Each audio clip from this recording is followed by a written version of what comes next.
think that's a whole song. It kind of sounds like what do you call those? Those like big metal bowls that I think like Jamaican musicians will like play with those drumsticks that have like little pom-poms at the top. You know what I'm talking about?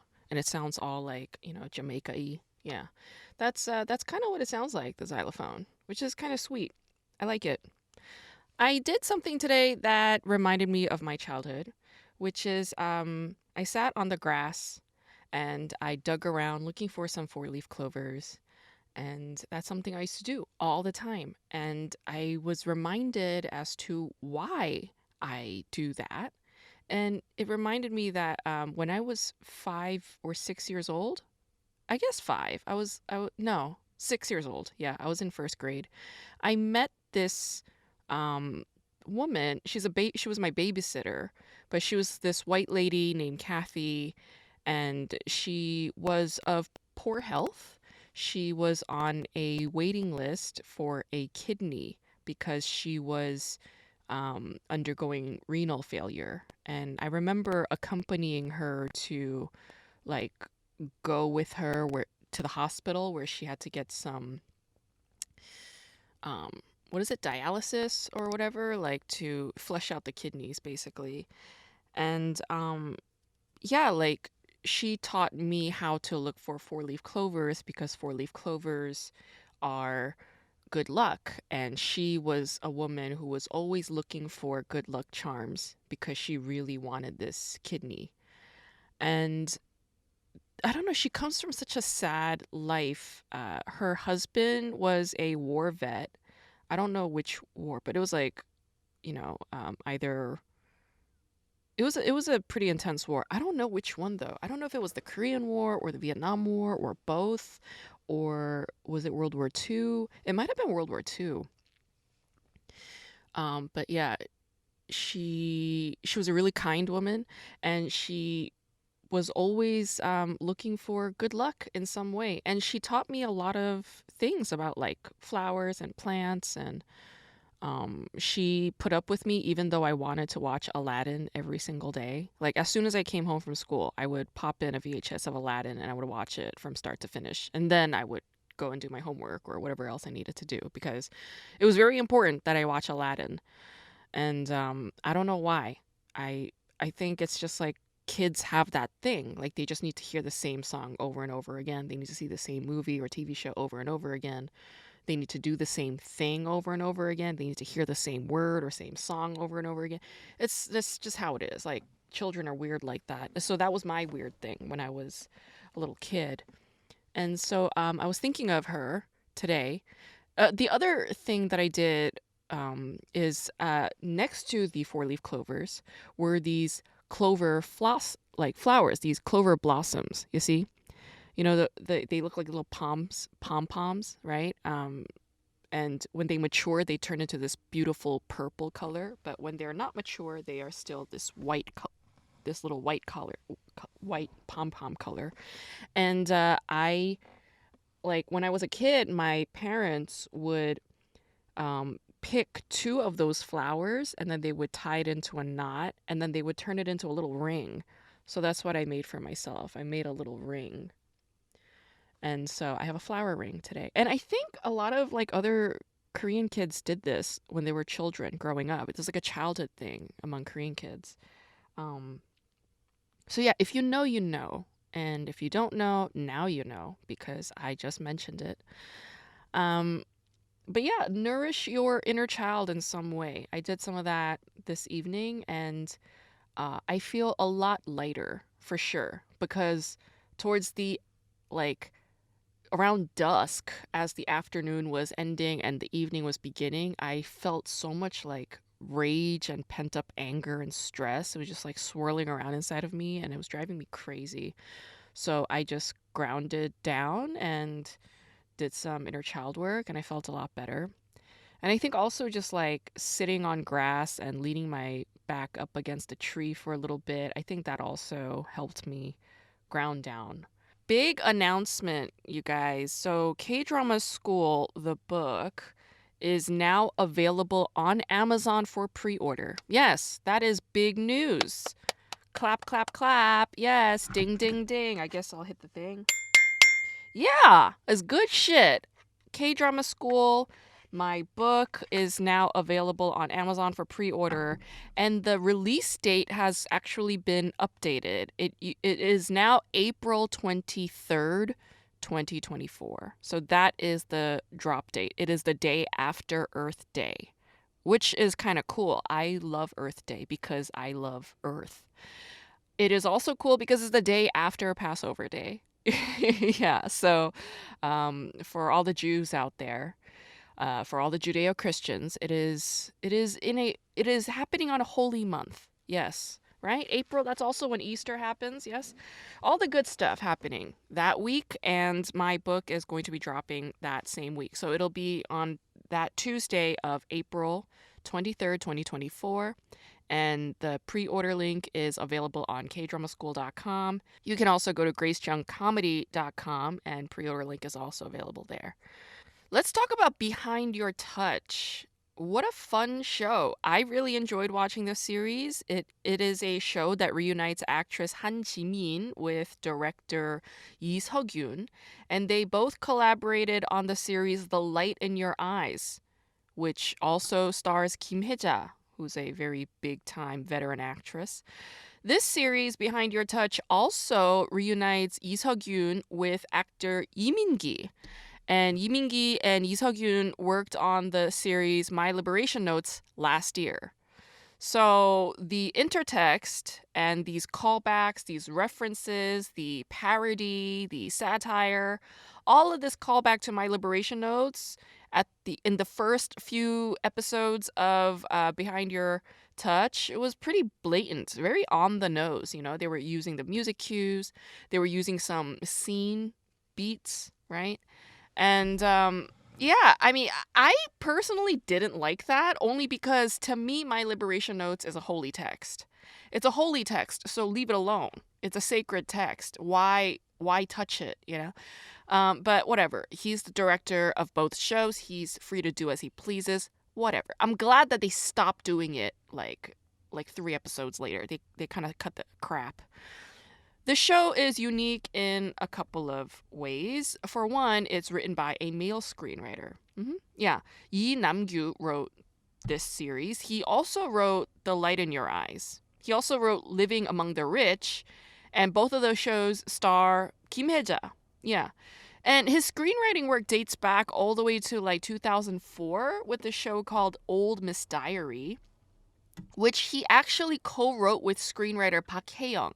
And Park Hae-young wrote My Liberation Notes. So this show, Behind Your Touch, is really a reunion and a collaborative energy that dates back 20 years. And there's a strong rapport between the director and screenwriters, which give this show a very strong boost. And the series is also unique in that although the character Bong Ye-bun and Moon Jang-yeol are like the love interest for each other, the series is not a gooey ass rom-com.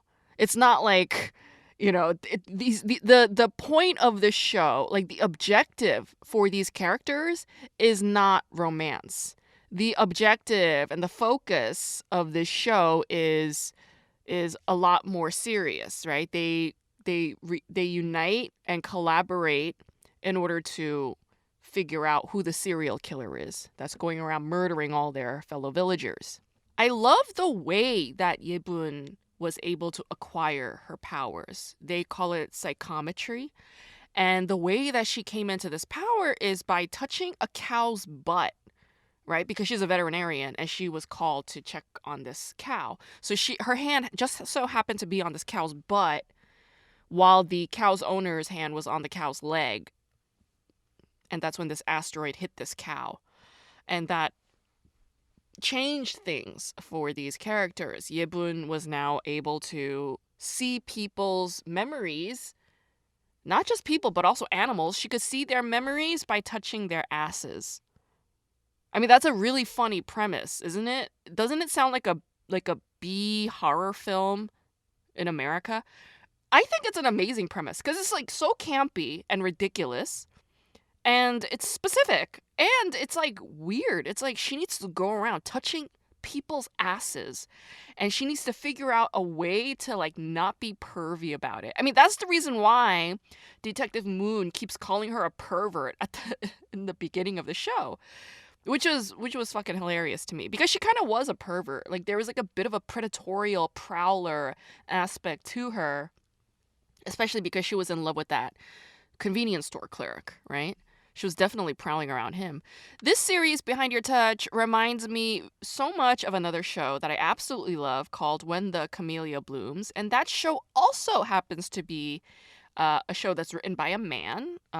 Im Sang-chun is the screenwriter for that series. And it's another hilarious rom com with the serial killer on the loose in this quaint village where the protagonist is a vulnerable woman. So the concept is not new, it's just recycled and used in a different way. Quick side note, so Im Sang-chun of When the Camellia Blooms just wrote a new series called Thank You for Your Hard Work, or 폭삭 속았수다, which stars IU and Park Bo-gum. Oh my god. Oh my god, what a duo. What a collaboration. That is supposed to be dropping sometime in 2024, but holy shit, I think everybody would appreciate that show. I mean, wow. Park Bo-gum and IU. I mean, that holy shit. Both amazing actors. I would say IU is probably a better actor than Park Bo-gum. I mean, she's way more experienced. But holy shit. Yeah, that's a big deal. I mean, I'm almost afraid. I'm almost like this is such a great pairing that I'm afraid that the show might suck and it would be really sad. But no, let's not go there. Let's just have the best expectations. Why don't we do that? The concept of a vulnerable female protagonist living in a quaint village while a serial killer prowls around, that concept was also in another series called Summer Strike, which came out last year. Im Siwan is in that. So I'm wondering, like, what's with the serial killer concept in these quiet villages? Why? And I think it's there only because of one reason. It's for entertainment value. Nothing draws a viewer in more than conflict. Nothing draws a viewer's attention in more than when there is danger for us to look out for. So that's it. It's like the same premise. That's again, it's sort of like just realigned in a different way, but basically, it's like this: like a big shot soulite, some urbanite, lands in a rural Korean village, and then they start clashing. Yeah, with the locals because the locals have no boundaries. They have none of the urban mannerisms. So yeah, they start clashing. And it's also because the urbanites tend to be very arrogant and rigid and stuck up in their ways. So this is not a new concept. It's been happening in Korean cinema since like the 90s. Like a lot of 90s Korean movies were using this concept. The like modern urbanite clashing with quote unquote backwards rural Korea. And that out of that clashing is where the comedy emerges. Yeah. This is a trope. It's been recycled and redone over and over again. But now there's this other thing that's being added to that layer. All right. It's not just about urbanites and, rural Koreans clashing out of culture conflicts, but also like they need to unite and they need to fight this serial killer on the loose. Like all of these villages have a serial killer. What's with that? It has this shaman character, Park Jong-bae, who is what's called a 기러기 아빠 or 기러기 dad or a wild goose dad. Yeah, that's the nickname given to Korean men who live in the motherland while their spouse and children live abroad, typically in an English-speaking country like Australia, America, New Zealand, the United Kingdom. It's usually like over there somewhere.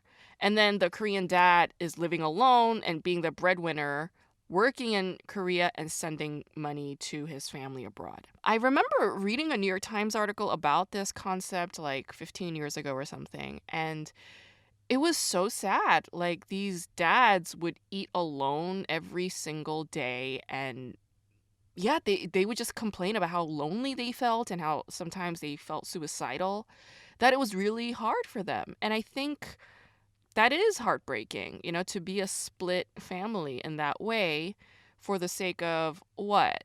So that so that their children can potentially have easier upward mobility because they were educated in an English speaking society. Why? Is it because the English speaking society is going to give them greater cultural value in some way because they speak English? Is that the reason why? And does that guarantee a life of, I don't know, high standard living? I mean, does it guarantee that?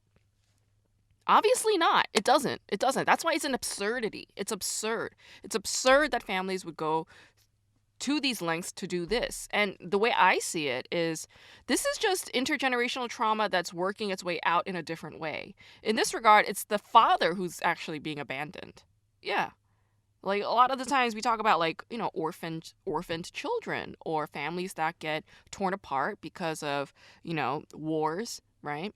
Or just dislocation, family records being ruined or erased or lost because of war trauma, disconnection, um, whatever. I mean, yeah, it's a big issue, and we always think about from the children's perspective, but we don't really think about that from the father's perspective and what that might do to a person, to a man who is.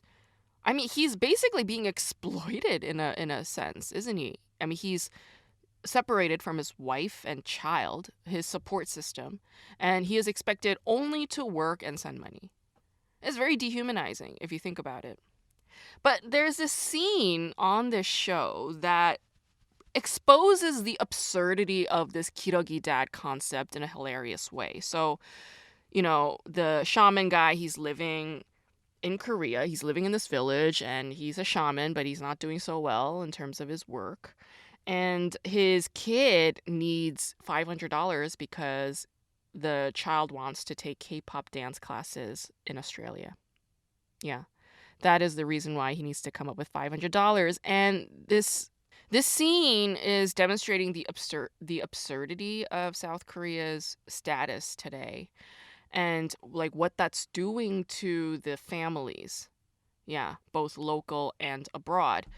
Whereas in the past, leaving the country to find some elevated social status through higher ed in an English speaking country might have been the thing to do. Now that these English speaking countries are K pop obsessed, and that these English speaking countries have English speaking people who are learning Hangul in order to sing along with K pop and to watch K dramas, right? The Korean diaspora kids who have a Kirogi father are experiencing Korea outside of their home turf and spending money on their own cultural product, but having an international experience from it that is different and away from their homeland. Isn't that wild? I mean, that to me is really fucking wild. It's crazy to me. And yet that's what's happening. So this series is in a very like I don't think it meant to do this, but this character Park Jong-bae is really really multifaceted, and I'm not convinced that he's just a serial killer because he enjoys killing. I mean, that is typically why serial killers end up being serial killers. But I'm just thinking about like the mental and emotional toll that his situations have taken on him. Like he was exploited multiple times. Like his family was exploited by that local corrupt politician, and his family again is exploiting him specifically so that his kid can take K-pop classes while living abroad. And that is, of course, their choice as parents, but it's like it was motivated by something else. It was motivated by greed. Essentially, that's what it was. I mean, he wanted his kid to live abroad so that the kid can grow up to make more money than he ever did. So it's in a way cloaked with greed. Yeah, we can't always say that that's like an unconditional love thing. No, no, no. You got your motives too. Let's be real now. So this question around what is modern starts to splinter with this show. And there's definitely a push among young people nowadays who live in urban societies, and they're striving for this slower paced, more peaceful sort of countryside living. And that does come with its, irritants. Like you have these local rural people who completely lack boundaries, and they're not up to speed with a lot of the things that urban societies have. So there's a frustration that's built up, but they also end up having closer intimacy and bonding more so than ever before, because in these villages everybody knows one another, everybody's in one another's business. You don't get as much individuality as you might have living an urban life. It's often typical of these parents of small villages to discourage their children from moving into an urban society, right? Like it's kind of like very old school back in the day, like 1800s, no, even before 1800s, like before the Industrial Revolution kind of America. Like, oh, why would you want to go to the city? The city's dirty, it's full of criminals, right? Like that was the saying, but now it's different. It's like, do you really want to go, like, you live in a city and you're safe. Do you really want to go live in a village where you might get killed by some psycho, you know? So it's like, what's with these killers prowling around these little villages? That whole cat and mouse aspect is in Behind Your Touch in order to keep the story moving forward. That's really the only reason. Yeah. I started to kind of lose interest a little bit when the shaman turned out to be the murderer, because again, I'm not convinced that he is like motivated by pure evil. Like he just doesn't come off as that, right? That's what he says, but it's not convincing. It was a lot more convincing when the suspicion was around that corrupt politician, because he really had a motive to go around killing people. The series reminds me of another show which had a very similar concept. It's called Queen of Mystery, and it's based on Sherlock, but it was developed for Korean television. And instead of a white English man being Sherlock, it's a Korean housewife. It's amazing. Yeah, she teams up with a detective, and they develop a bond, but their romance is like consistently deferred throughout the show. And then there's a season 2, and that romance is like consistently deferred throughout season 2 as well. The show has the actor Park No-sik in this series, and Park No-sik is the guy who plays Chun Kwang-sik. He's the guy who can see people, their memories by touching their legs, right? He's the cow owner. And he is an actor that was in a Park No-sik was in a movie by joon-ho called Memories of Murder. And Memories of Murder is it's a movie that's based on fact. So in the 80s, I believe, late 70s or 80s? No, this is definitely 80s. In the 1980s, right? Like prior to the 80s, South Korea did not have a serial killer. Okay, like, I mean, one can argue that during war, everybody was a serial killer. We can argue that. But like, out of an urban society, a serial killer emerging, like, that's a concept found in quote unquote first world countries. Okay, so countries like America had a bunch of serial killers already by then. We still have a lot. I mean, we make documentaries about them all the time.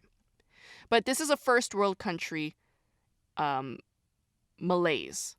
Okay, this is a social malaise that is developed in first world countries. Developing nations tend to not have serial killers. But this concept of a serial killer was emerging in the 1980s as South Korea was starting to pick up in terms of its like modern technologies and its factories, and it was, in their chemical industries, their motor industries, like these things were starting to pick up steam. Right around then is when the serial killer phenomenon started happening. And the serial killer phenomenon was happening in a rural town. And the year that Bong Joon-ho won an Oscar for Parasite is the same year that they finally caught that serial killer. I believe I mentioned this on this podcast. The serial killer was never caught for like decades and decades. He was just like let loose, but he went around murdering specifically little like teenage girls or young women. Yeah, he would assault them and then murder them. So that's been the consistency with that dude. And Park No-sik is in that film. He's in the film Memories of Murder. Another thing I appreciate about Behind Your Touch and in When the Camellia Blooms, actually, both of these shows casually illustrate the underground world of prostitution in South Korea. Now, in Behind Your Touch, we have the coffee delivery women. These chicks who get on these motorcycles and then they bring coffee to men while they're shooting pool, or they'll meet up at a motel or meet up at their office. And these chicks are basically prostitutes. They're entertainers. And they work out of coffee shops or a tabang. Tabang is the word. Tabang is basically affiliated with sex trafficking. It's affiliated with thugs, debt-ridden women. It's affiliated with prostitution. Now, tabangs were not always affiliated with this stuff. It was typically it began in the colonial era in the early 20th century in Korea. Like, this was colonial occupied Korea, so it was when Japan was occupying it. And in the late 1800s is when coffee started to get imported into the Korean peninsula. And so the tabang would they would serve coffee there. They would also serve alcohol, and people would go there and smoke cigarettes. And the people who typically met there were artists, singers, musicians, actors, a lot of intellectuals, a lot of activists. It was where the young, like, fired up people would meet and commiserate on, like, are they going to finally fight the Japanese and gain independence, or like what kind of political moves do they need to make, or what's the next phase, what's the next wave of art culture that they could, work up. So Tabang in the early 20th century was like a really cool place, like think of these places where they'll play like really good music, and you could sit down. I don't know, like a really decent, like Verve coffee house, like a really excellent coffee house. Like, think of it that way. So it had this like sophisticated sort of connotation, but now it's totally different. Yeah, why? Because coffee is now available everywhere. Nobody needs to go specifically to a tabang for coffee. So what do the businesses do? We know what sells better than coffee: sex. Okay, so that's how this whole thing started changing. So now tabang has a totally different association. But I think the hetero cis male perspective, from a screenwriting perspective, has some, I don't know, some significance, because it illustrates these working women in these tabangs as coffee delivery girls, as prostitutes. It illustrates them in a sympathetic light. And I think with Behind Your Touch and in When the Camellia Blooms, actually, there are sex workers in that too.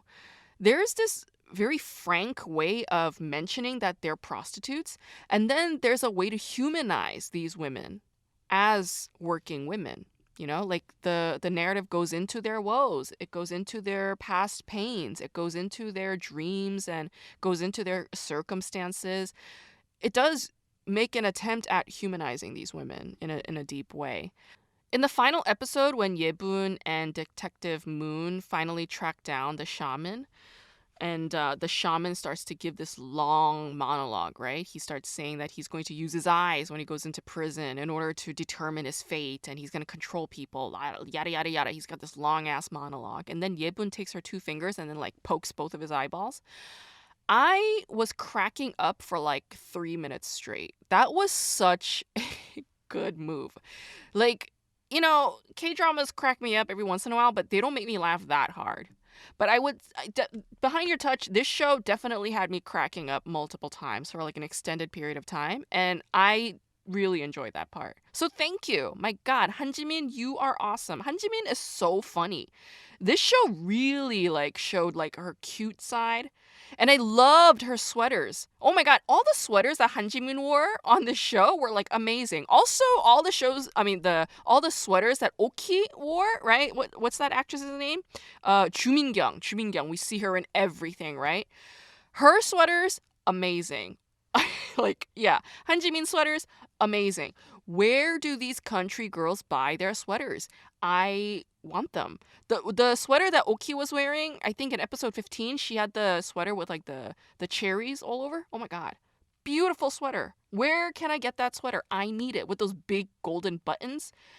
I tell you, like when you go to these some of these like rural markets, like the Shijang, out in like these boonies, I don't know where they get the clothes. I know that they're locally made and they're just like they're mass produced, but like not for, like Walmart or something, like mass produced scale, maybe like 100 pieces or whatever.